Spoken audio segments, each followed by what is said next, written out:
Bom, gente, nossa aula de hoje então é sobre como a criatividade ela é importante para esse autoconhecimento e por que a criatividade ela é realmente tão importante na nossa vida. Eu convidei uma pessoa, né, um profissional, um psicólogo, para conversar um pouco hoje com vocês sobre isso. Então, em alguns momentos, a gente vai ter a fala do Paulo Amaral, que é psicólogo, e ele fez uma especialização, uma pós-graduação, justamente nessa parte da criatividade como uma fonte para o autoconhecimento, né? Então, a monografia, na verdade, dele foi sobre a arte de ser. E aí, antes de vocês falarem com ele, assim, virtualmente, antes dele falar com vocês, na verdade, né? Eu queria falar um pouquinho do que eu li sobre o trabalho dele e destacar alguns pontos que eu julguei que são importantes.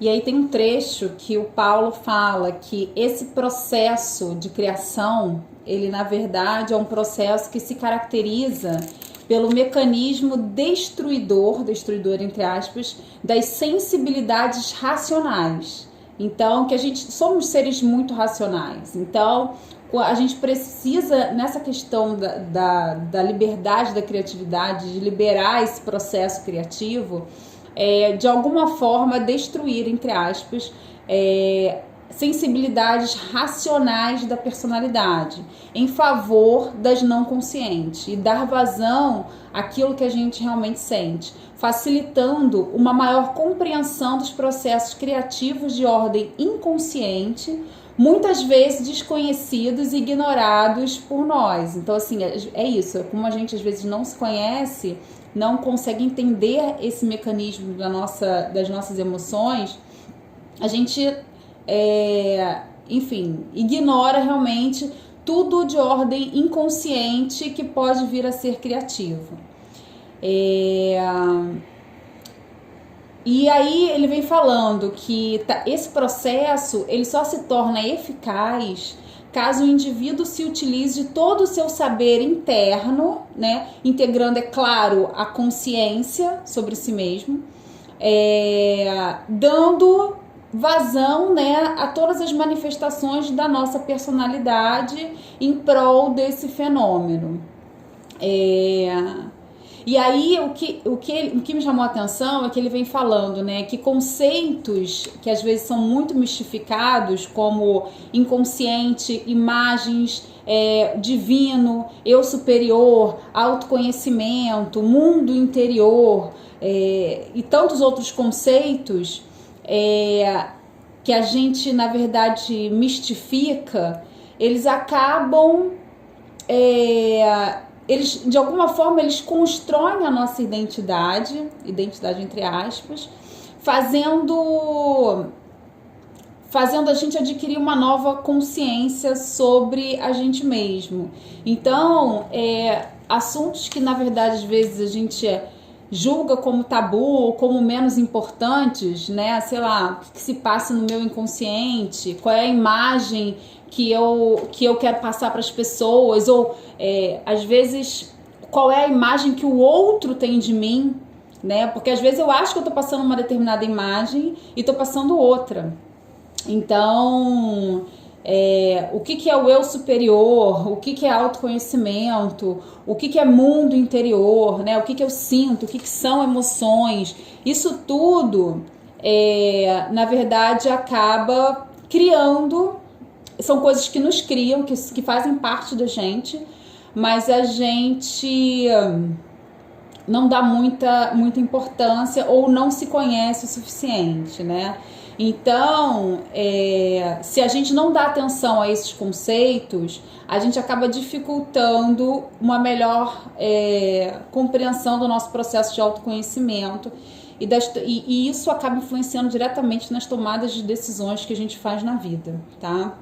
Então, ele vem até dizendo que é aconselhável que se admita a inserção de uma nova revisão desses conceitos, Pois para se conhecer uma pessoa apenas por seus dados biográficos, como formação profissional, nome, descendência, etc., se faz necessário resgatar todos os aspectos criativos que essa pessoa utiliza para criar ou dar forma a esse ser que nós somos, né? Então, assim, não basta só a gente ter nossos dados biográficos, até como eu falei lá no LinkedIn, né? Tudo bonitinho. Lembra que eu falei que você tem que ter algo que te mostre como humano, que as empresas, inclusive, pedem isso, né? Então, assim, você precisa se conhecer, você precisa realmente entender como você funciona, quais são os seus limites, o que você realmente quer, o que você realmente deseja, para seguir adiante de uma forma mais firme, menos com mais segurança. Porque não é que os nossos desejos não vão mudar, gente, ao longo do tempo, não é que você não possa mudar de ideias, mas você precisa estar sempre se questionando em relação a isso. E esse é que é o ponto.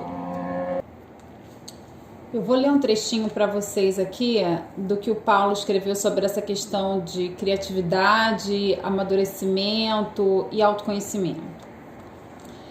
Ele coloca assim: o tempo que o indivíduo precisa para amadurecer, entre aspas, aliado sem dúvida ao tempo externo, se configura num contínuo processo de crescimento e realização das potencialidades que Esse tempo que o indivíduo precisa para amadurecer, aliado sem dúvida ao tempo externo, se configura num contínuo processo de crescimento e realização das potencialidades.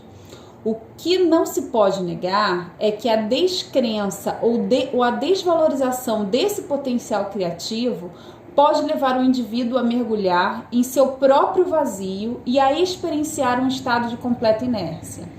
Então, assim, quando a gente não se valoriza, quando a gente não sabe o que quer, quando a gente não tem ideia do rumo que a gente quer dar para a nossa vida, a gente acaba se desvalorizando, a gente acaba gerando uma insegurança interna e o que acontece? A gente, na verdade, não consegue avançar. A gente normalmente começa a procrastinar. Então, a procrastinação, ela tem um pouco a ver com a questão da autoestima. Quando a autoestima ela está muito baixa, a gente tende a deixar para depois algumas coisas que são importantes. Então, mas aí entra numa outra aula para falar só sobre isso, assim, mas a procrastinação, esse empurrar com a barriga, você não tomar as rédeas da própria vida, porque tá o caos do outro lado, tá o caos no externo, isso tem a ver com a questão da autoestima baixa, porque mesmo quando a gente tá no momento de muito estresse, ou que todo mundo fala que não, se a gente tem muita certeza do caminho que a gente quer seguir, a gente consegue avançar. Foi o que eu falei, a gente pode ter mudanças ao longo do caminho, mas a gente precisa traçar, a gente precisa criar um objetivo, ter um objetivo, na verdade, e criar metas para atingir esse objetivo de vida. Então, assim, se eu quero um cargo X, mas eu não tenho a habilidade Y que aquele cargo pede, então onde que eu posso fazer um curso para preencher essa lacuna que está faltando, né? E, gente, isso dá trabalho. Organizar coisas dá trabalho, leva tempo. Mas assim, quanto antes vocês começarem a se organizar, né, a dedicar tempo a organizar a própria vida, a olhar para si e a traçar o próprio rumo, mais tempo vocês vão ganhar lá na frente. Porque quando a gente tá levando a vida, deixa a vida me levar, empurrando com a barriga as coisas, vamos ver o que aparece, isso na verdade acaba não favorecendo, porque vocês não estão exercendo o poder de escolha que vocês têm. É claro que nem sempre a gente pode tudo que a gente quer, né? Isso também é uma questão, mas se a gente nem sabe o que a gente quer e não traça rumos para que a gente realmente consiga seguir, ou conversa com pessoas para que a gente possa ver quais são as possibilidades que existem pra gente, a coisa se torna realmente muito complicada.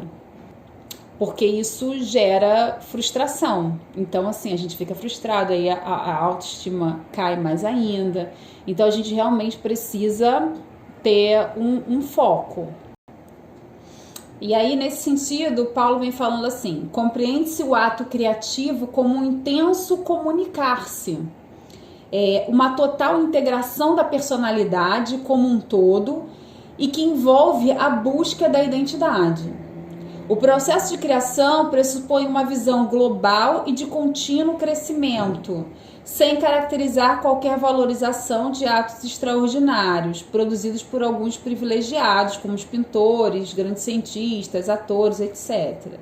Em detrimento da fantástica produção destes profissionais, o que aqui se enfatiza é o potencial criador de cada ser que enriquece toda a dinâmica da sua própria vida.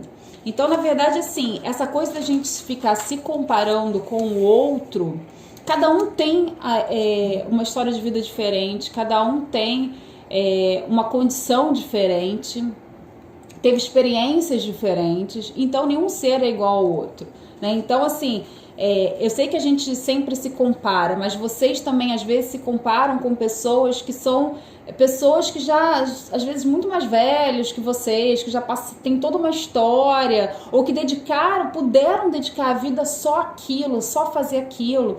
Então, assim, não tem como a gente se comparar, entende? Com essas pessoas. Então, o importante é que vocês realmente entendam qual é o rumo que vocês querem e o que vocês precisam de habilidade, o que vocês precisam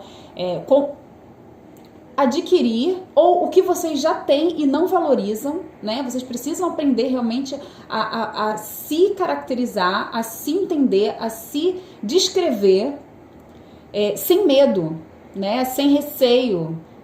Isso realmente é muito importante, tá? E aí, nesse sentido, o Paulo colocou uma frase que também me chamou bastante atenção, que ele fala assim: o ser humano que concentra seu potencial criador somente nos valores externos está fadado a cair num mar de ilusões. Muitas vezes deverá ser forçado a recusar o que a cultura lhe impõe por não atender ao seu desenvolvimento interior. Outras vezes, negar as imposições culturais significa abrir mão de valores que só lhe acrescentariam um momento de reflexão. Então, assim, quando a gente quando está escrito aqui, né, que o indivíduo ele deverá ser forçado a recusar o que a cultura lhe impõe por não atender ao seu desenvolvimento interior, isso significa, assim, que se a gente baseia a nossa vida no que está no externo e não valoriza e não dá ouvidos ao que a gente realmente precisa, ao que a gente realmente, né, tem de necessidade, a gente não consegue avançar, a gente fica infeliz, a gente fica frustrado, por mais às vezes que você até adquira bens materiais, você continua frustrado. Eu tenho casa, eu tenho onde morar, eu tenho, sei lá, eu casei, mas assim, é aquela sensação de que sempre falta alguma coisa, né? Sempre falta alguma coisa. E isso muitas vezes acontece porque a gente aceita, às vezes, uma imposição social, que é uma estrutura, né, enfim, que existe, e aí, se eu não... Vou dar um exemplo bem comum, assim, bem chulo, assim, de que, se eu não casar na igreja, sei lá, né, se eu não tiver vestido de branco, se eu não tiver tido uma cerimônia, eu não considero que eu casei, apesar de você estar, sei lá, às vezes já 10 anos com a mesma pessoa, morando junto, enfim. E isso é o quê? É uma imposição cultural que vem, quer dizer, você tem todos os benefícios de uma relação saudável, de repente, mas aquele sentimento de pertencimento dentro da sociedade, ele realmente é um ponto que muitas vezes mexe.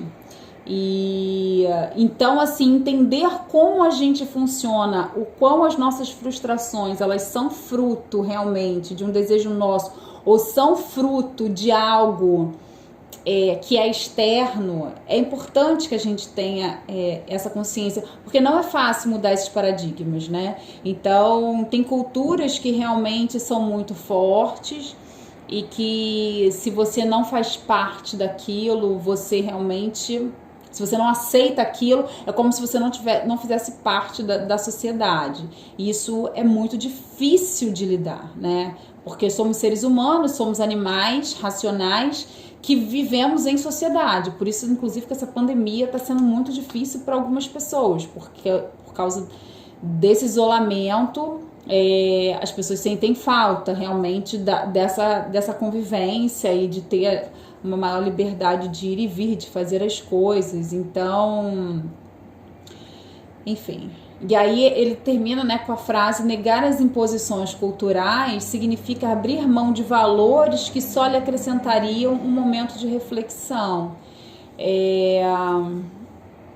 Porque isso, alguns valores culturais são importantes, eles realmente se encaixam na gente, mas alguns não fazem muito sentido, né? Então, vou entrar num tema bem polêmico, sei lá, como assim, Deus castiga, não faz isso que Deus castiga, olha, cuidado que se você não fizer isso, você vai sofrer aquilo. Quando, na verdade, se a gente está falando, né, de Deus, o que é Deus? Muita gente define Deus como Deus é amor, Deus é uma energia positiva, Deus é um ser de luz. Aí, um exemplo, né? Então, tem várias definições diferentes. Então, se você acredita num Deus como esse, como que você acha que se você não fizer aquilo, Deus vai castigar, ou etc e tal? Assim, são coisas que não fazem muito sentido, mas são coisas que vêm de uma cultura, vêm de enfim, de uma construção social, e que nem sempre, às vezes, aquilo faz sentido para você. Às vezes você quer fazer aquilo para você é uma coisa boa, vai trazer benefícios, não só para você às vezes, mas para outras pessoas, mas você não banca de ser quem você é, não banca a responsabilidade de fazer determinadas coisas, porque existe uma questão cultural envolvida. Eu dei um exemplo bem polêmico de Deus, né? Mas a gente poderia falar isso para várias outras coisas, né? Inclusive, assim, coisas com pai e mãe, né? Se eu fizer isso, minha mãe não vai gostar, e aí vai dar problema. Então, sendo que às vezes faz sentido o que a mãe diz, né? Às vezes não faz. Então, às vezes é uma crença cultural que ela tem e isso vai passando de alguma forma pra gente. Mas se a gente não quebra e não sai dessa caixinha, a gente sempre se mantém naquele mesmo lugar. Então, isso é só para vocês irem fazendo umas reflexões sobre o assunto.